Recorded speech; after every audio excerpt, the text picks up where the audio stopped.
sitting here building some arrows early this morning because I couldn't sleep because I couldn't stop thinking about building these arrows. You know, when I was a kid and I was diagnosed with ADD, they considered it a learning disorder. And I don't know if medically they still consider it a learning disorder, but I do know that a lot of people lean into it as a superpower. And I think it can be both. I think the way we deal with kids with ADD, first of all, I'm not even so sure how much I buy into all these ADD diagnoses. I think a lot of kids are just bored. You know, I think that's a lot of, when I was a kid, we try to teach everyone the same way. Like, everyone has to go to school, everyone has to learn reading, writing, and arithmetic together. We're all sitting in a classroom doing the same stuff. You know, I heard, I don't know if this is true or not, but you know, if they have a kid that's acting with like ADD symptoms in an Amish classroom, they don't put them on medication. They send them down to the pond to go catch fish for dinner that night.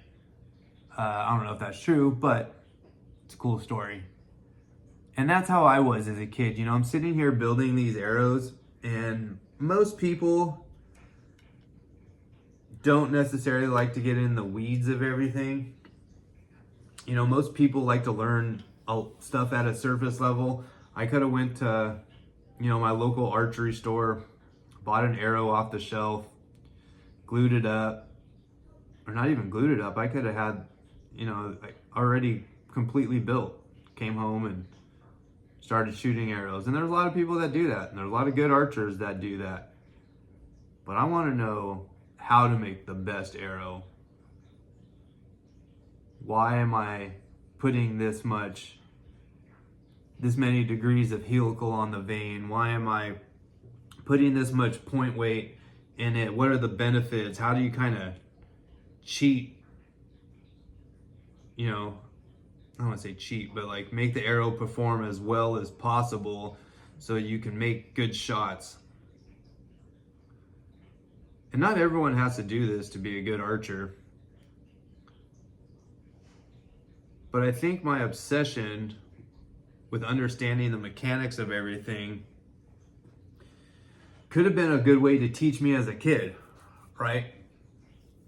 Because right here I'm doing all kinds of stuff. We got math, we got physics, we got a lot of stuff that goes into, you know, even down to reading. I'm sure, you know, I would have to read up on some of this stuff at some point. You know, I've been doing this for a long time now, but I'm sure there was a lot of reading at some point when I was first learning how to build these arrows. But instead we put all these kids in the exact same box, or they put them on medication. So, I mean, if we're gonna lean into it, I think there's a better way we can go about teaching these kids that don't want to sit still. And you know, it's hard for a kid that has a boy that has a ton of energy. You know, when I was a kid, if they would have said, "Hey, Tony, your assignment for today is you got to build this skate ramp," I would have put 110% of all my effort into building that skate ramp. Instead, it was, "Hey, Tony, you got to sit down, you got to read this book, or you got to do all these math, you know, questions in a row and just sit there at a desk all day like a drone." And I just couldn't do it. So it made me lash out, made me get in trouble, made me get kicked out of school. So I wasn't there because guess what I was doing at home? I was building skate ramps. I was out riding my dirt bike. I was skateboarding.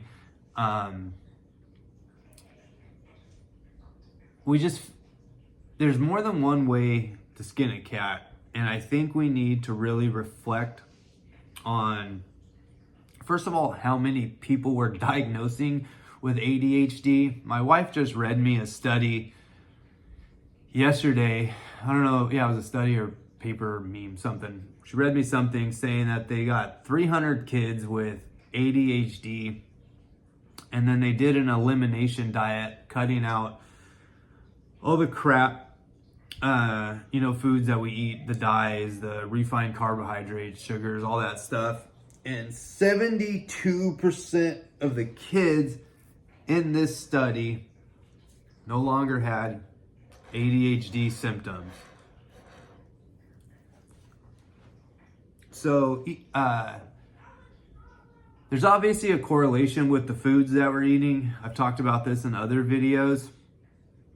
But I don't think it explains all of it. I think just some kids are wired differently. I just think some kids learn differently. I think we need to stop trying to force everyone into these little cubes. I told my wife that if my son ever started coming to me complaining about school or struggling to get up in the morning and it became a fight like it was for my mom to get me to go to school, that I would pull him in a heartbeat. Luckily, we haven't got there yet with my second born. My older son, he was just a normal teenage boy in high school. He got in a little bit of trouble, not enough to really show up on anyone's radar. His last year of school, he opted to do like a online quick get out of last year of school deal, which, as you can imagine, he procrastinated till the last second, so he might as well have just stayed in class.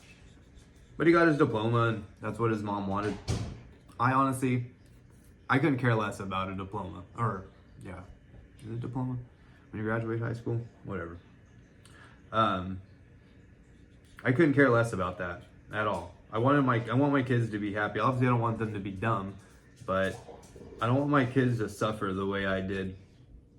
And, masking, even as a young kid in school, abusing cannabis and other mind-altering things because I hated being there so much. I just hated that I was like forced to do this thing that I hated every day. And it was torture. It was torture for a long time. So, parents, if you're struggling, your kids are struggling in school, and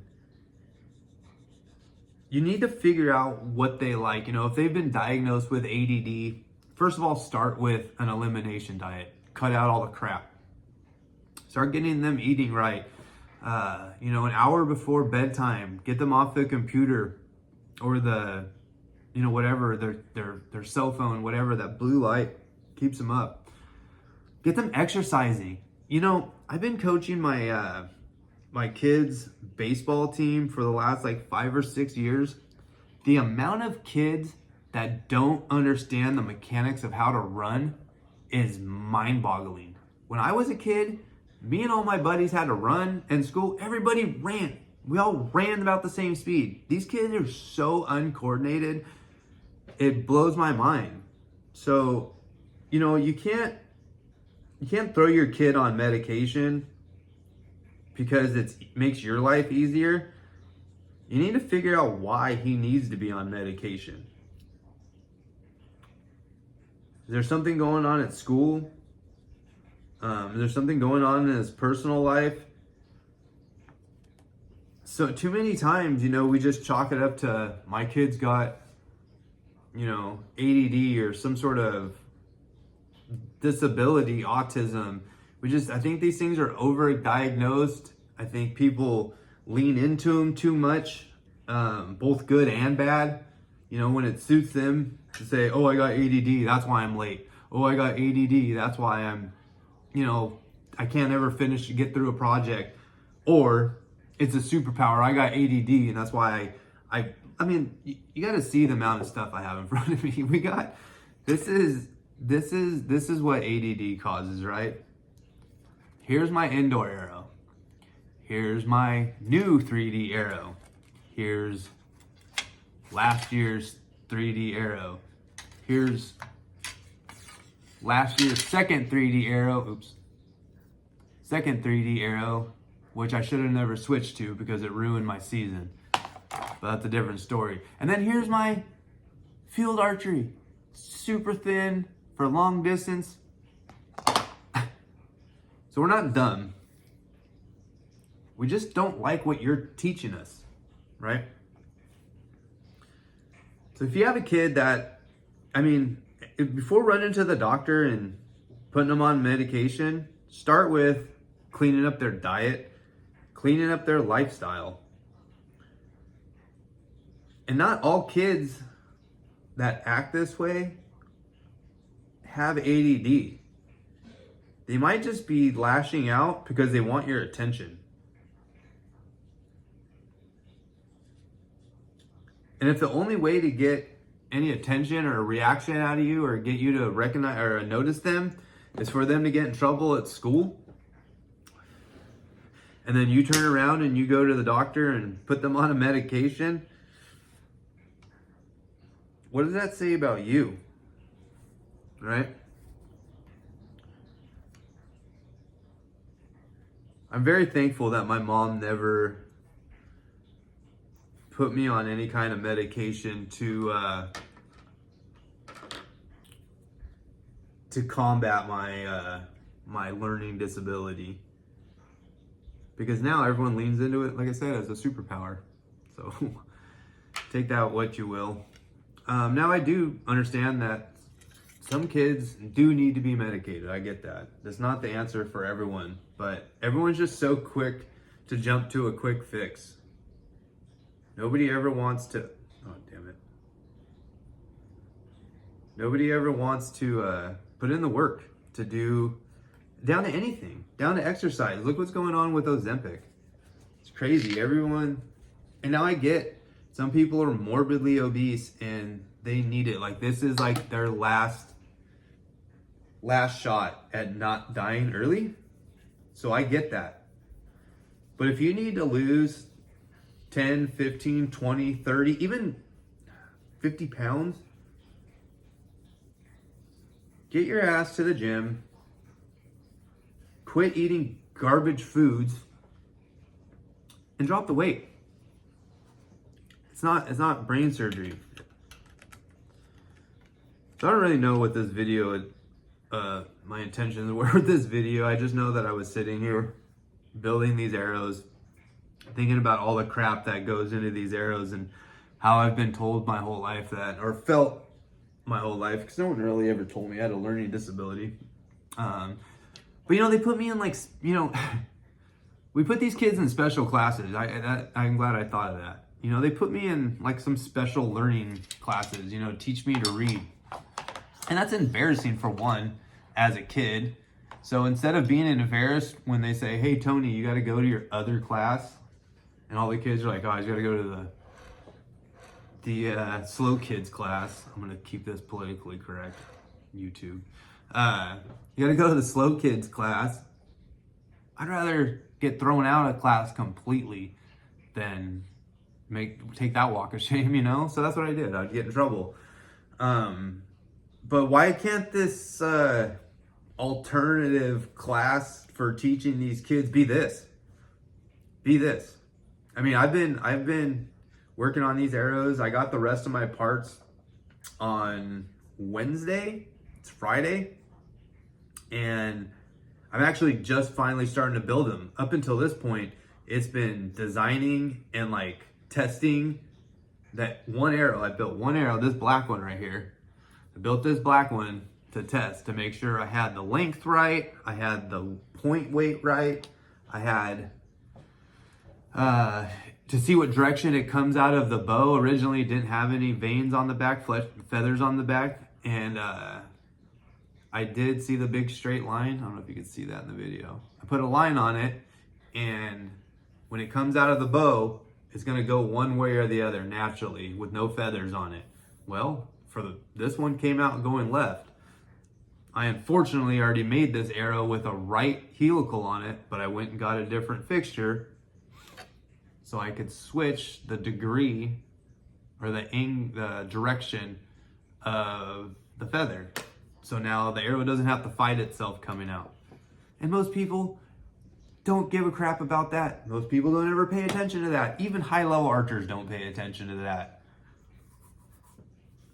But I don't know if it's just fun to super dork out on this stuff. I think that's another issue why I'm not super susceptible to this church thing, is I want to get into the weeds of all this stuff and like listen to biblical scholars, or talk to people that the church history I'm starting to learn is way more important than for at least arguing why you believe in God or Christianity or whatever, the Bible. Church history, I'm finding, is way more important for making these arguments and believing than going to your Protestant church every Sunday. So I don't know. Maybe this is just a rant video, a vent video. I don't know. It's definitely, like I said, it definitely can be a superpower, because once you get to this point, you can build some pretty bitchin' arrows that work good. You understand why you're doing the things you're doing. I saw a video clip the other day of a professional dirt bike rider, high-level supercross rider, and the guy giving the interview asked him if he knew how to tighten his chain on his dirt bike. And he's like, no. I knew how to tighten the chain on my dirt bike when I was like 12, 11. You know what I mean? I probably knew how to tighten my chain on my dirt bike before I learned how to ride the damn dirt bike and ride with a clutch. And that's me, every time a microwave broke or a vacuum cleaner broke in the house, straight to the garage, I took it apart. Did I understand why it worked? No. Understand what I was doing? No. But I knew I liked playing with, nuts and bolts. I liked unscrewing things and putting things back together. So before we jump to superhero or superpower or learning disability, let's figure out what interests the kid. Let's figure out how you can teach him all the things that he needs to be taught in a way that gets his attention, their attention. I keep saying his because it's mostly boys, but gets their attention. When I was a kid, if you guys were like, hey, we're doing math today, I need you to figure out. So one thing, I'm not really, most people probably don't care that are watching this. So this arrow has what's called a spine. That's the stiffness of the arrow. So longer the arrow, the easier it is to flex it. We put points in the front of them, and they have different weights. This is 150 grains. So when the string pushes on the back here, this weight up here is going to cause the arrow to bend. Most people think arrows shoot straight out of a bow or in flight, that they're straight, but they're not. They're constantly flexing back and forth. It's called archer's paradox, because the arrow hits straight, but it's bending pretty much its whole flight path, or a good percentage of its flight path. So I had to figure out how long I needed the arrow, how much weight I needed up front, based on the poundage my bow is shooting, based on how long my draw length is. There's so many factors that went into building this, and I didn't even graduate high school. I went to high school for a year, and I was homeschooled. So all of this, what they call the autodidact, is somebody who's self-taught. Most people that have ADD are autodidacts. They find something they want to learn, and they learn it. So I think we should find what interests the kid, or how to teach them, just teach them in a way that gets their attention. I definitely starting to see more in my second son, the unwillingness to, he's bored. He's bored in school. He's smart. most kids with ADD are I don't want to say, I didn't even say my kid has ADD. Most young boys that we diagnose with ADD, they're smart. They're not dumb. They're just bored. They're really bored, and what you're doing is not entertaining them. They need to be challenged. We need to challenge these kids, and I think the school system needs to reevaluate how we do that, or homeschool your kids. I think that's what's next. I think I'm gonna leave this video here. I need to get these arrows finished up.